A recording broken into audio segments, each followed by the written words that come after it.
तुम्हारी माता देवी धर्मा तो ये चाहती हैं कि तुम मगध के उत्तराधिकारी बनो। मां ने? असंभव आचार्य, पिताजी को किसी ने भ्रमित करने का प्रयास किया होगा, और आप तो उन्हें जानते ही हैं, भला वो ऐसा क्यों कहेंगे? विश्वास तो मुझे भी नहीं होता अशोक। यदि ये बात सम्राट ने नहीं कही होती, किंतु ये बात कहते समय वो अत्यंत व्यथित थे, इतने व्यथित उन्होंने देवी धर्मा को सुभद्रांगी के नाम से संबोधित किया। सब मेरे कारण आचार्य, क्योंकि मैंने असत्य कहा और इसी बात से उन दोनों के बीच मतभेद उत्पन्न हो गई। नहीं, मुझे नहीं लगता कि इसमें तुम्हारा कोई दोष है। मेरी और सम्राट की अनुपस्थिति में ऐसा क्या हुआ कि देवी धर्मा के विषय में सब कुछ परिवर्तित हो गया? मुझे भी कुछ समझ में नहीं आ रहा आचार्य। आप दोनों के गया जाने के पश्चात एक दिन मां अचानक अस्वस्थ हो गई।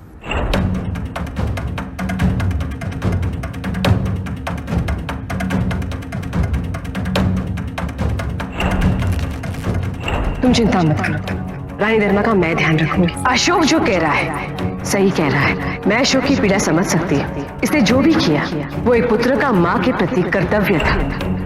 महारानी चारुमित्रा ने तुम्हारा पक्ष लिया और अपने पुत्र सुशील पर क्रोधित हुई। क्या सोच रहे हैं आप? क्षमा कीजिए आचार्य, महाराज आपको बुला रहे हैं, कुछ महत्वपूर्ण बात है।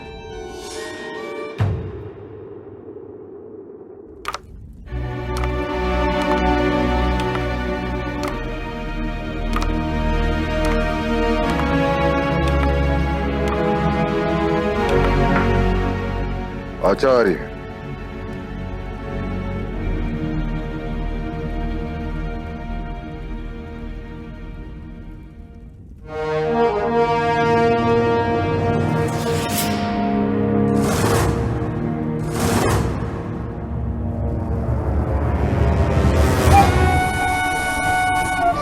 ये तो देवदत्त का शीश है, तक्षशिला का कर संग्राहक। अभी कुछ दिनों पूर्व देवदत्त की नियुक्ति हुई थी।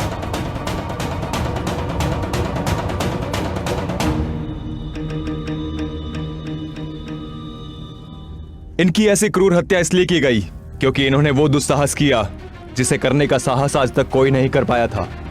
मुझे विस्तार से बताओ, हुआ क्या? सम्राट, पिछले कुछ समय से तक्षशिला में उत्पात मचा हुआ है। एक विदेशी समुदाय ने तक्षशिला पर आक्रमण कर दिया है।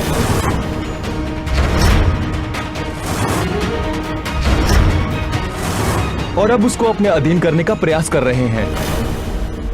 इनका सामना करना, इन्हें नियंत्रित करना असंभव है क्योंकि वो क्रूर हैं, उपद्रवी हैं। कोई भी नियम उन्हें मान्य नहीं है और ना ही उन्हें मृत्यु का भय है। मेरे गुप्तचरों ने इस संभावना से मुझे अवगत कराया था सम्राट, और मैंने इसी बात के उपलक्ष्य में महामात्य खल्लटक को सचेत भी किया था।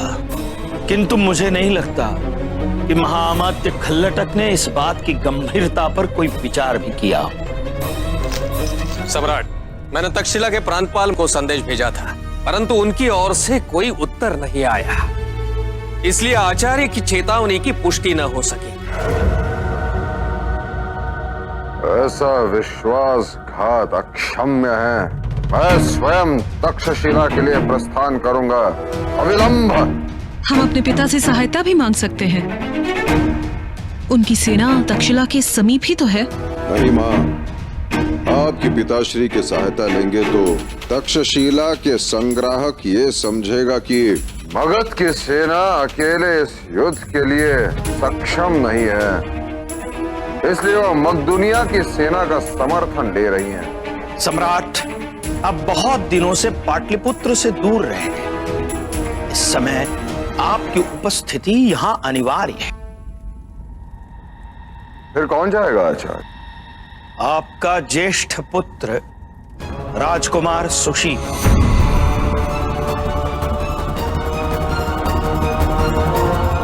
इससे राजकुमार सुशील की पुनः परीक्षा भी होगी और प्रशिक्षण भी।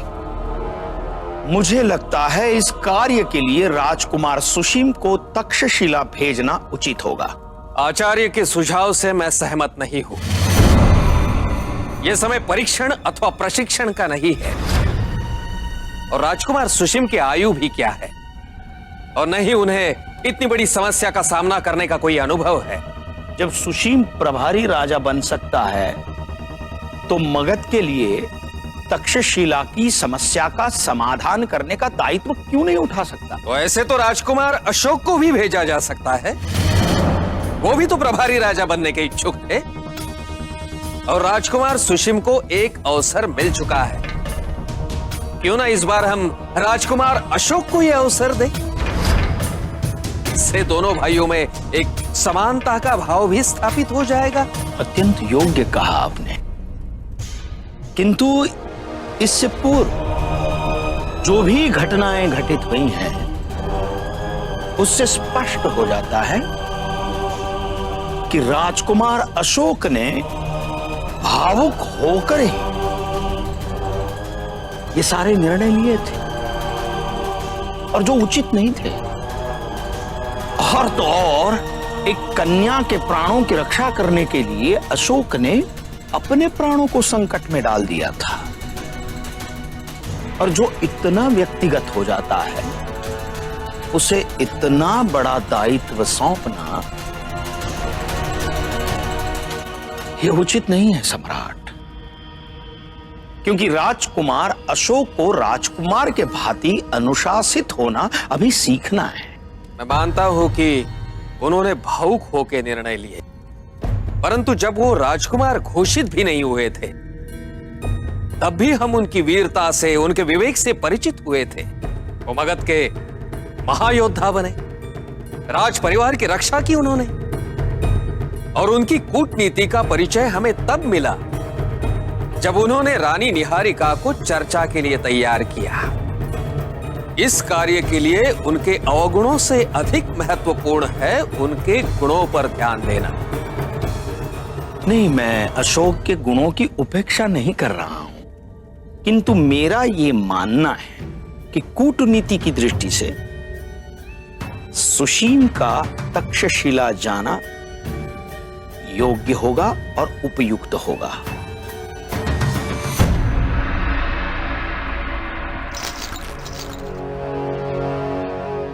दोष मेरे दोनों पुत्रों में है।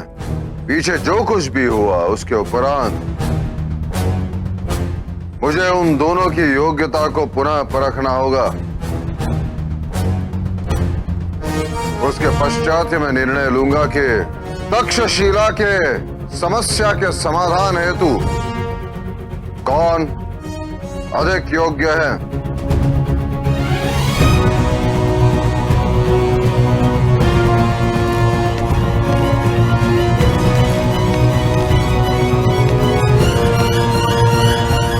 तक्षशिला तो दूर की बात है, तुम में से किसी को ज्ञात भी नहीं है कि इस राजमहल पे कितना बड़ा संकट आने वाला है।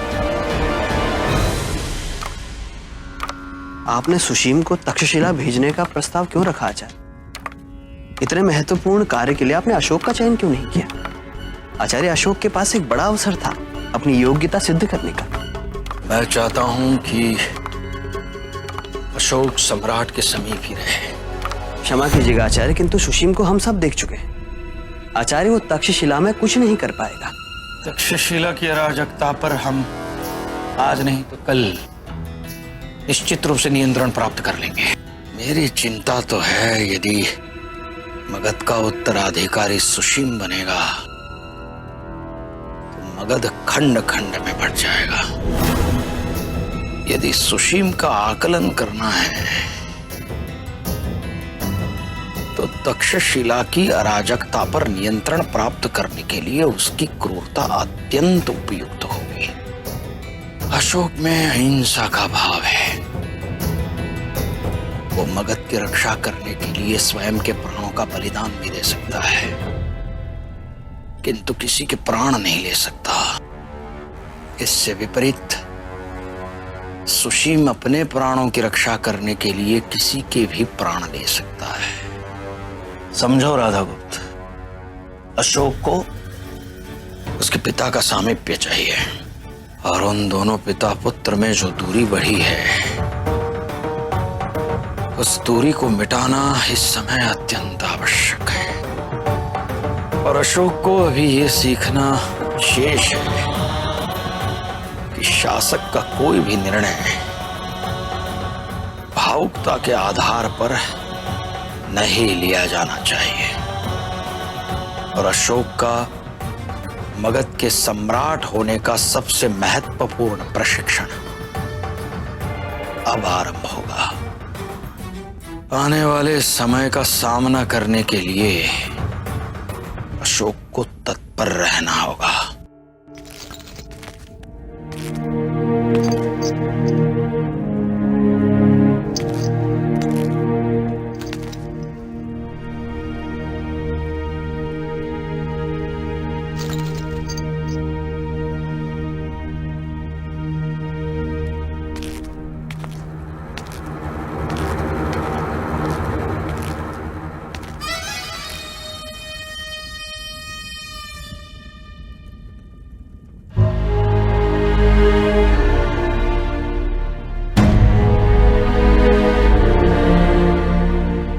पिताजी, मैं जानता हूं मेरे व्यवहार के कारण आप मुझसे निराश हैं। जो मैंने अहंकारा के साथ किया वो मुझे नहीं करना चाहिए था, और उसके पक्ष में मैं किसी प्रकार का तर्क भी प्रस्तुत नहीं कर सकता। पर मैं क्या कर सकता था? मैं जब भी उसे देखता हूं उसके माता पिता का विश्वासघात सामने आ जाता है, उनका राजद्रोह सामने आ जाता है। कितना प्रयास किया मैंने स्वयं को समझाने का, पर नहीं, मैं ये भुला नहीं सका कि उसके माता पिता ने मेरे माता पिता को मारने की योजना बनाई, और वो भी विवाह जैसे पवित्र संबंध के माध्यम से। अब मैं उस पर कैसे विश्वास करता जिसमें राजद्रोह का रक्त दौड़ रहा है? यदि तुम्हें अहंकारा से विवाह करने की इच्छा नहीं थी तो मुझसे बात की होती। उसके साथ दुर्व्यवहार करना अनिवार्य नहीं था। मैं उसे क्षमा कर चुका था। तुम मेरे निर्णय के विरुद्ध कैसे जा सकते हो? मैं आपसे बात करना चाहता था, पर आप अपने व्यक्तिगत समस्याओं में इतने उलझे हुए थे कि मुझे लगा आपके पास मेरे लिए समय नहीं होगा। आपका पूरा ध्यान तो अशोक के ऊपर था। पता नहीं, मुझे असुरक्षा का आभास होने लगा था। अभी मैं जीवित हूं। तुम्हारी हर समस्या को सुनने के लिए मैं सदैव प्रस्तुत हूं।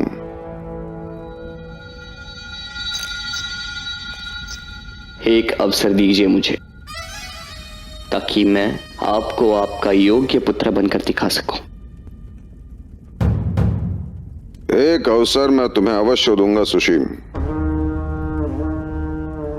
तक्षशिला में अराजकता फैल गई है। वहां का प्रांतपाल, उसने तक्षशिला पर अपना आधिपत्य स्थापित करने के लिए विद्रोह कर दिया है। वहां के लोगों पर वो अत्याचार कर रहा है। उसे नियंत्रित करना अत्यंत आवश्यक है। मेरी ये इच्छा है कि तुम तक्षशिला जाकर उस विद्रोह को समाप्त कर दो, स्थिति को सामान्य कर दो, स्थिर वातावरण बनाओ।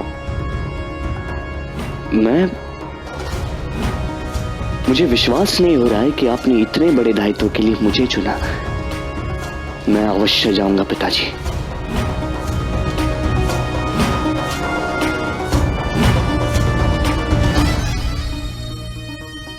आशीर्वाद दीजिए मुझे। आपको मुझसे जो भी अपेक्षाएं हैं मैं वो पूरी करूंगा। विजयी भव।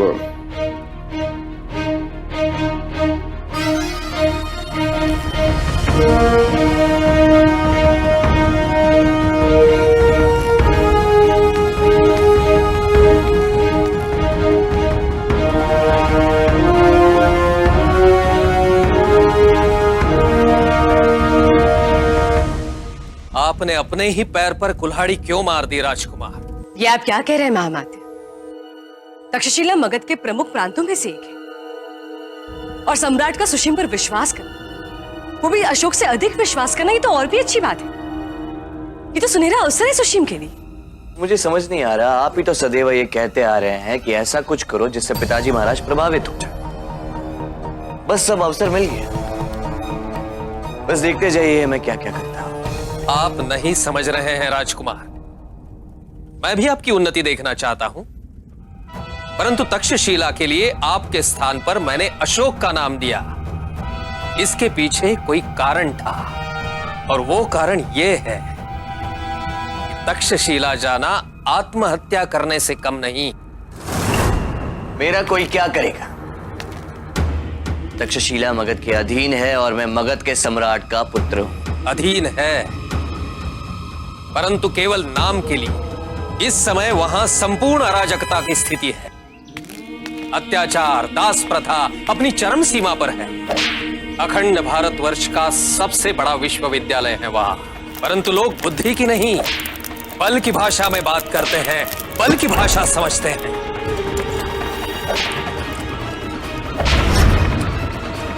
और इस सब के पीछे केवल एक व्यक्ति है, वहां का प्रांतपाल, अत्यंत क्रूर, अत्यंत धूर्त और अत्यंत बलशाली। तो अब क्या करें? कैसे रोके सुशीम को तक्षशिला जाने से? अब तो बहुत कठिन होगा।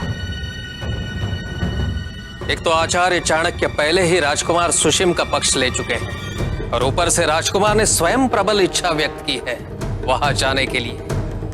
सम्राट के निर्णय को परिवर्तित करना अब संभव नहीं होगा। नहीं महामात्य कल्लटक, जो निर्णय तर्क के आधार पर लिया गया था उसे केवल भावुकता ही काट सकती।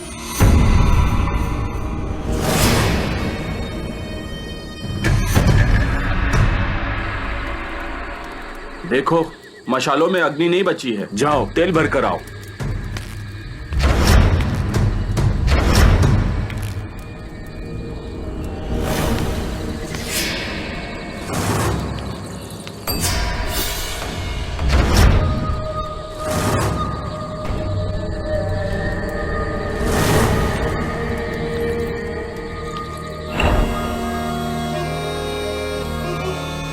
वो देखो, राजमाता हेलेना का संकेत। हमने कहा था ना, वो हमारे साथ है।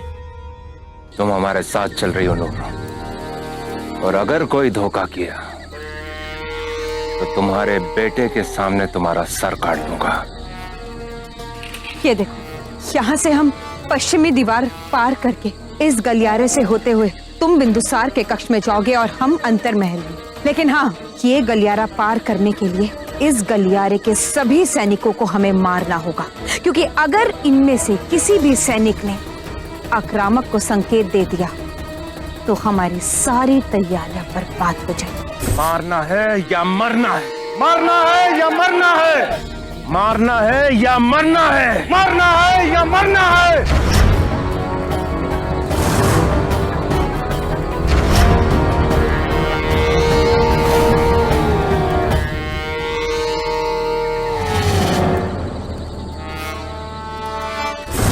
जहां एक ओर मगध चैन की नींद सो रहा होगा, वहां दूसरी ओर हमारे पुत्र का स्वप्न पूरा हो रहा होगा। मौर्य वंश का अंत होगा और आचार्य चाणक्य सब देखता रहेगा और कुछ नहीं कर पाएगा, कुछ नहीं।